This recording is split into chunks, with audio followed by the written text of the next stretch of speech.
Pensemos en esto un momento. Año 1794, en plena Revolución Francesa.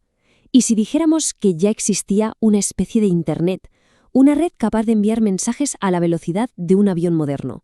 Pues no, no es ciencia ficción. Es una historia alucinante que vamos a descubrir hoy. Sí, se lee bien. Más de 1.300 kilómetros por hora. Eso es, de hecho, más rápido que un avión comercial de hoy en día. Una cifra que, la verdad, te vuela la cabeza si piensas que estamos hablando de hace más de 200 años. Y efectivamente, esta velocidad increíble se alcanzó en la Francia de la era napoleónica. Para que nos hagamos una idea, un mensaje podía salir de París y llegar a Lille, que está a unos 250 kilómetros, en 10 minutos. ¡10! La pregunta es obvia, ¿no? ¿Cómo demonios será esto posible sin tener electricidad? Vale. Para entender de verdad la magnitud de esta revolución, primero tenemos que hacer un viaje a un mundo que estaba dominado por la lentitud. Un mundo, la verdad, de retrasos desesperantes. Vamos con un dato que lo deja clarísimo. Cuando estalló la Revolución Francesa en París, la noticia tardó 3 días en llegar a Le Havre, y eso que era uno de los puertos más importantes del país. 3 días enteros. Básicamente, la información se movía a la velocidad de un caballo, y a menudo de un caballo bastante cansado. Y claro, esto nos recuerda algo fundamental. Conectar lugares, conectar personas, siempre ha sido uno de los mayores desafíos de la humanidad. Esa que llaman la tiranía de la distancia, era un muro, un auténtico muro para cualquier nación que quisiera mantenerse unida y segura. Pero entonces, en medio de este mundo tan lento, aparecieron los hermanos Chappe y llegaron con una solución que era, a ver cómo lo digo, una genialidad analógica: el telégrafo óptico.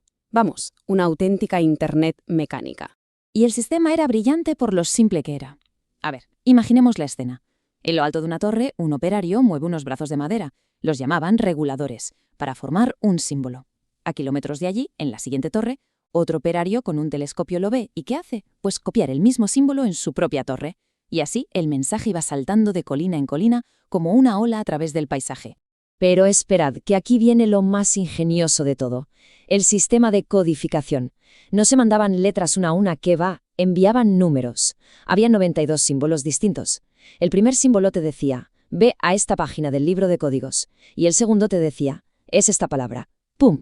Así, una combinación como, no sé, 5 menos 42, se buscaba en el libro y significaba victoria. Sencillo y súper eficaz.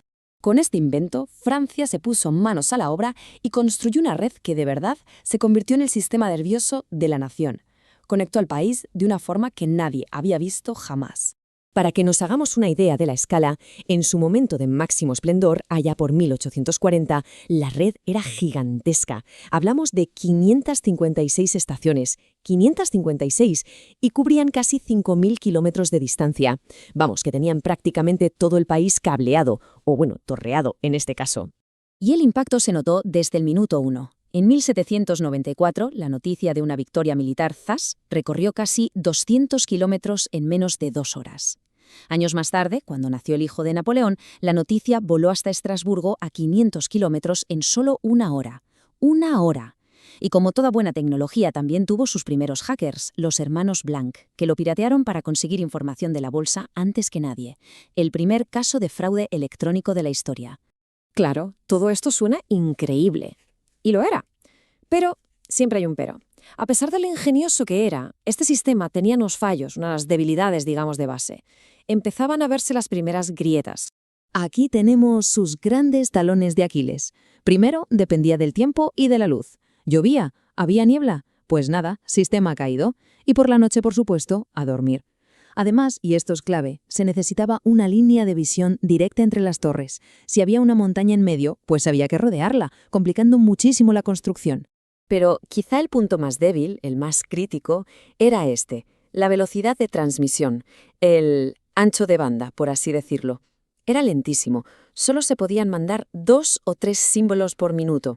A ver, que se entienda, el mensaje cruzaba el país a toda velocidad, sí, pero tenía que ser un mensaje muy, muy corto para que resultara práctico. Y entonces llegó el futuro. Apareció en el horizonte una tecnología que lo iba a cambiar todo.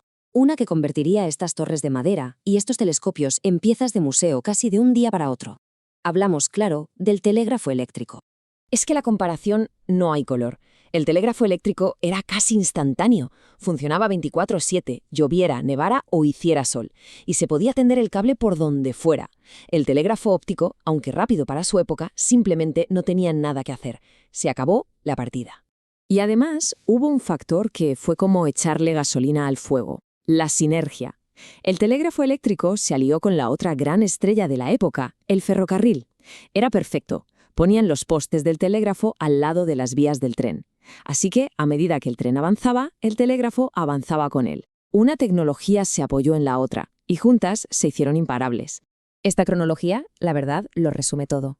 El reinado del telégrafo óptico fue como una estrella fugaz, intenso, brillante, pero muy corto.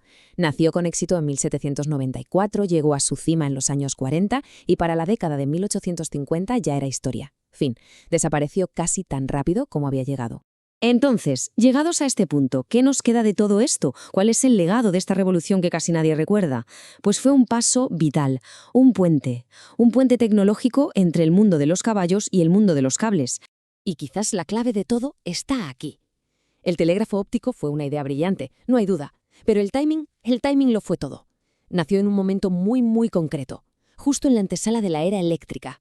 Y como dice esa frase, llegó un poco demasiado tarde. Y por eso fracasó.